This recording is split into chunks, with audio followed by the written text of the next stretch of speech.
Lecture سنا، اس میں یہ تحریف قرآن کے بارے میں تھا نا، تو آپ نے اس میں جو ہے وہ ان کا رد کیا نا کہ صحیح احادیث بھی جو ہے نا انہیں اگر قرآن سے ٹکرائیں گے تو ہم رد کر دیں گے، تو وہ اس نے کہا ہے کہ یہ منکر حدیث ہو گئے ہیں اور یہ ہو گئے ہیں. تو نہیں، ہم منکر حدیث ہی ہیں.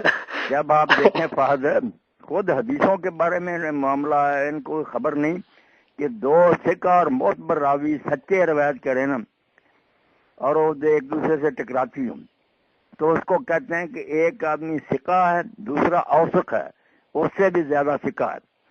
تو ثقہ کی روایت جو ہے نا اوثق کی روایت کے مقابلے میں اس کو شاذ کہتے ہیں کہ وہ بڑا زیادہ معتبر آدمی یہ بیان کرتا ہے اور یہ راگی بات کرتا ہے اور اس کو ضعیف شمار کرتے ہیں. بے شک صحیح بخاری میں مسلم میں شاذ روایت کی وہ تعریف پڑے کہ وہ معتبر راویوں کی روایت ہوتی ہے مگر اپنے سے زیادہ معتبر کی روایت کے خلاف ہوتی ہے.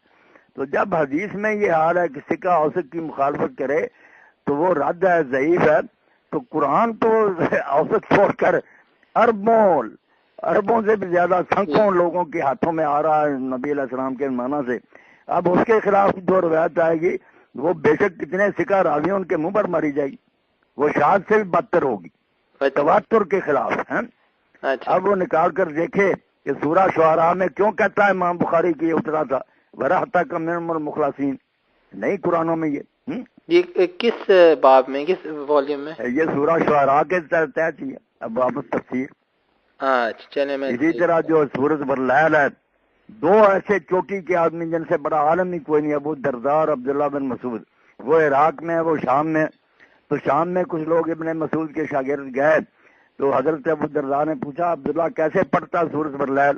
انہوں نے کہا بس ذکر والانثیٰ پڑھتا. انہوں نے کہا ہاں حضور نے اسی طرح ہمیں سکھایا مگر یہ لوگ نہیں مانتے، یہ کہتے ہیں وما خلق الذکر والانثیٰ پڑھنا.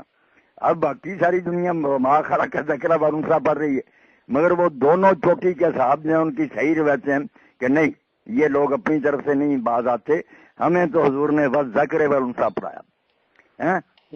اس لیے بچہ کیا کریں، ہم قرآن کو بچائیں یا روایتوں کی حفاظت کریں؟ اچھا یہ روایتیں تو میں نے فلاں سے سنا، میں نے فلاں سے سنا. ہزار تحقیق کے باوجود امام یحییٰ ابن معین کے بارے میں بڑے بڑے اہل حدیث علماء نے اس دور میں لکھا. عبد الرحمن المعلمی کہتے ہیں یہ سادہ تھے، نیک تھے، جس علاقے میں جاتے تھے وہاں کے جھوٹے راوی ان کے دنوں میں نا بہت پرہیزگار بن جاتے تھے. یہ ان کو ثقہ کہہ دیتے تھے، ہاتھاں کے ہوتے تھے وہ بے ایمان، آگے پیچھے پھر وہ یہ حرکتیں کرتے تھے.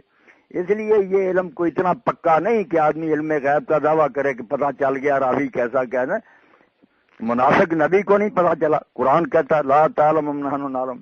اس لیے منافق گھسے ہوئے تھے جو دین کو بدنام کرنا چاہتے تھے. ہم آنکھیں کھول کر بیتوں کو پڑھیں گے. جو منکرین حدیث ہے وہ بھی بیوقوف ہیں کہ اللہ کے رسول کا جو حال ہے یا صحابہ کرام کا اگر وہ سارا دریا برز ہو جائے تو پھر ہمارا رابطہ کیا رہے گا. تو کروڑوں حدیثوں میں سے ایک آدھی آئے گی ایسی، وہ دو چار چھوڑ دیں پھر کیا ہوگا، جن کا کوئی اعمال سے تعلق نہیں، کوئی نیکی بدی کا بیان نہیں، صرف یہ قرآن میں رد و بدل ہو گیا فلاں ہو گیا، وہ ہمارے عقیدہ اور عمل سے کیا تعلق رکھے. ان کو پھینکنا نہیں تھا اور کیا کرنا. اس کو کہہ دیں کہ اللہ کے بندے صحیح مسلم میں پوری 2 صورتیں ہیں. جب موسیٰ اشعری رضی اللہ عنہ گورنر تھے انہوں نے بصرہ کے قاریوں کو بلا کر کہا پڑھتے رہو. ہم صورتیں پڑھتے تھے جو سبحات کے برابر تھی، سبح للہ یسبح للہ، سورت جمعہ اور جو اسی طرح صورتیں ہیں ان کے حساب کے برابر. تو بھول گئے ہم. ان میں سے یہ ہے کہ کیا یاد رہ گئی. اگر وہ افراد وہ آیت نہ بیان کرتے پھر بھی پردہ رہ جاتا کہ وہ موسیٰ اشعری کو بھول گئے ہوں گے، لوگوں کو یاد ہے. مگر انہوں نے جب کہا کہ اتنی لمبی لمبی صورتیں ہم گم کر بیٹھے ہیں، ان میں سے صرف یہ آیتیں یاد ہیں، وہ آیتیں بھی قرآن میں نہیں.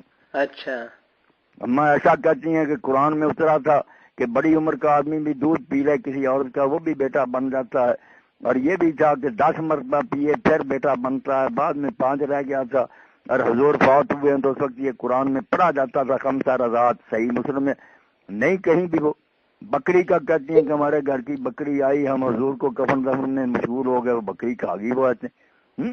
اچھا نہیں، یہ جو احادیث ہیں یہ بالکل صحیح ہیں کہ وہ صحیح مسلم میں تو آپ نے بھی کہا تھا نا کہ کچھ انہوں نے ضعیف بھی ڈالی ہیں.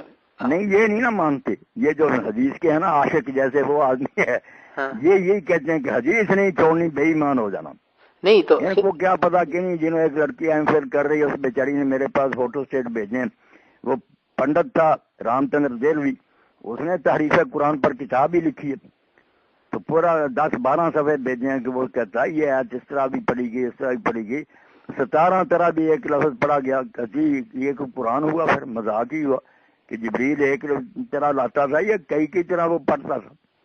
صحیح. تو اس حد تک بالکل فاض جو جی چاہے تانا دے ہم نہیں مانیں گے. اللہ کہتا فاسق تمہارے پاس خبر لے کر آئے، تحقیق کرو، ایسا نہ ہو کہ دین ہی تباہ ہو جائے. صحیح. قرآن مجید کے بارے میں شک جو پیدا کرے وہ کیوں مانیں گے ہم؟ جی اچھا مولانا صاحب، نہیں مجھے بتائیں یہ جو احادیث ہیں جو حضرت عائشہ والی ہے اور حضرت ابو موسیٰ اشعری آپ نے بولا نا، ہاں سب روایتیں ٹھیک ہے، یہ بالکل ان کے راوی صحیح ہیں، بالکل صحیح ہیں. صحیح. بخاری کی تو بالکل پکی ہے نا، دونوں ہی جو چلیں جی میں جو ہوں نا یہی بھیج دوں گا، یہ میں ریکارڈ آپ میں کال ریکارڈ بالکل کہہ دیں کہ بھائی اللہ کے بندے بے شک یہ اس روایتیں صحیح ہوں، راوی صحیح ہے، ایک طرف اربوں انسان ہے جو حضور سے لے کر اب تک ایک ہی قرآن لے کر آ رہا، اتنے فرقے ہیں، ایک دوسرے کو کافر بھی کہتے ہیں، مگر قرآن سب کے گھر میں ایک ہی ہے. اس کو مشکوک کرنا چاہتے، یہ ضرور بات بتائیں. ٹھیک ہے. چلو.